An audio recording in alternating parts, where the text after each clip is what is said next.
Добар ден и добре дојдовте во училница по предметот Македонски јазик и литература за трета година средно стручно образование.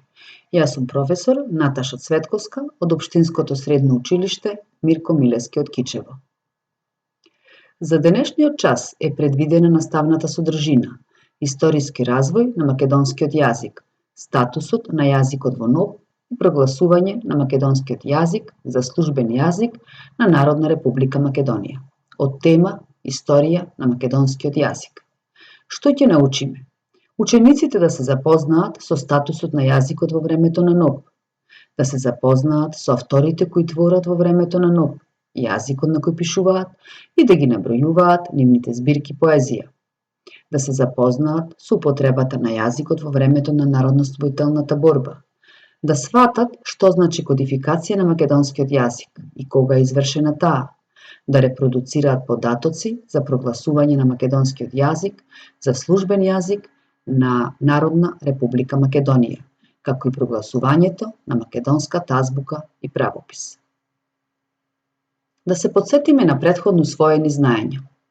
Во периодот од 16 до 19 век во црковните текстови постепено навлегуваат елементи од народниот јазик. Во почетокот на 19 век почнува да се изразува стремежот писмениот јазик да се постави на народна основа. Најважни од тој период се делата на Јоаким Крчовски и Кирил Пејчиновиќ, пишувани на народен јазик, кратовски и тетовски говор. Во втората половина на 19 век, тоа е времето на македонската преродба, се засилува потребата од народниот јазик во училиштата и црквите и отфрлање на туѓото влијание. Браќата Миладиновци пишуваат на народен струшки говор. Григор Прличев пишува на охридски говор со примеси од црковнословенскиот јазик. Во 1903 година во Софија Крсте Петков Мисирков ја објави својата книга за македонските работи, во која го постави прашањето за посебен литературен јазик на македонците. Македонскиот јазик меѓу двете светски војни и времето на НОП. Иако спречуван на разни начини, стремежот за оформување на литературен македонски јазик продолжува и во периодот меѓу двете светски војни. Почнуваат да се појавуваат книжевни творби пишувани на македонски јазик, со што се продлабочува свеста за потребата за создавање на македонски литературен јазик. Напишани се неколку драми на македонски народен јазик, кои се играат низ Македонија и наидуваат на широк прием меѓу народот. Васил Илјовски ги пишува драмите, Ленче Кумановче од 1928 година и Чорбаџи Теодос од 1938 година. Антон Панов ја пишува драмата Печалбари во 1935 година. Аристо Крле во 1938 година ја пишува драмата Парите се од текувачка и сите овие напишани на македонски народен јазик. Македонскиот јазик во текот на НОП. За време на Втората светска војна писмената активност се развивала на два начина. Илегално на териториите окупирани од фашистите и легално на териториите ослободени од партизаните. Покрај поетските творби настанати во времето на војната, се поголема важност во градењето на литературниот јазик имале и илегалните партиски материјали, летоци, прогласи, манифести, политички брошури и други списанија. Во 1944 година во селото Горно Врановце, Белешко, е отпечатен првиот број на весникот Нова Македонија. Во партизанската печатница Гоце Делчев на планината Лопушник, Кичевско, се испечатени голем број летоци, манифести, брошури, прогласи. Во оваа печатница е отпечатен и манифестот на главниот штаб во 2000 примероци.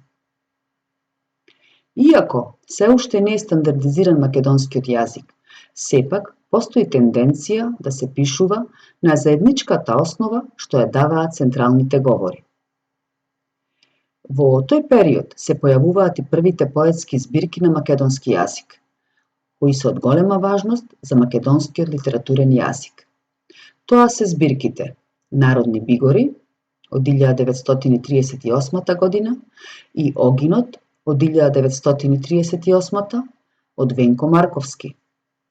Збирката Бели мугри од 1939 година од Кочо Рацин и збирките Молскавици од 1940 и Пеш по светот од 1941 година од Коле Неделковски. Пишувани се на централното наречје, односно белешки говор. Збирките имаат огромна улога во процесот на оформување на македонскиот литературен јазик. Ја продлабочуваат веќе поставената основа за македонскиот литературен јазик. Кодификација на македонскиот стандарден јазик. Што представува кодификацијата? Кодификацијата е прифаќање и систематизација на јазични правила и закони и пропишување задолжителна јазична норма.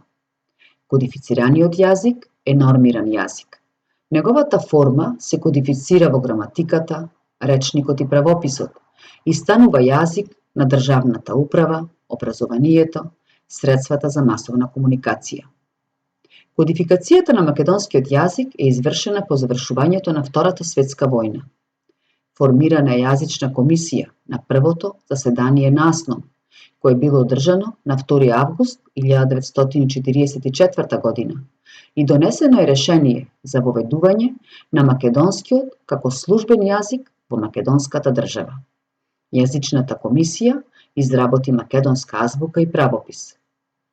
На 5 мај 1945 година е прогласена македонската азбука од страна на Народната влада на Народна република Македонија, а на 7 јуни 1945 е одобрен правописот на македонскиот литературен јазик. Основни принципи поставени од комисијата при донесувањето на азбуката и правописот се следниве. Во македонскиот литературен јазик треба да се установат оние форми од централните говори што во најголем степен ќе ги поврзат сите наши говори и ќе бидат лесно приемливи за луѓето од сите наши краишта. Во македонскиот јазик до најголем степен треба да се изрази неговата народна основа. Речникот на литературниот јазик да се обогатува со зборови од сите наши дијалекти, да се изградуваат зборови со живи наставки и само колку што е потребно да се усвојуваат и туѓи заемки. Македонската азбука да биде составена од толку букви колку што има гласови во литературниот јазик. Правописот да се изработи врз фонетски принцип. Активно за ученикот. За да ги проверите своите знаења од оваа наставна содржина, обидете се да одговорите на следниве прашања. Кога е извршена кодификацијата на македонскиот јазик? Кога е прогласена македонската азбука за официјална? Врз кој принцип беше изработен македонскиот правопис? Ви благодарам за вниманието. Имајте успешно учење. До гледање.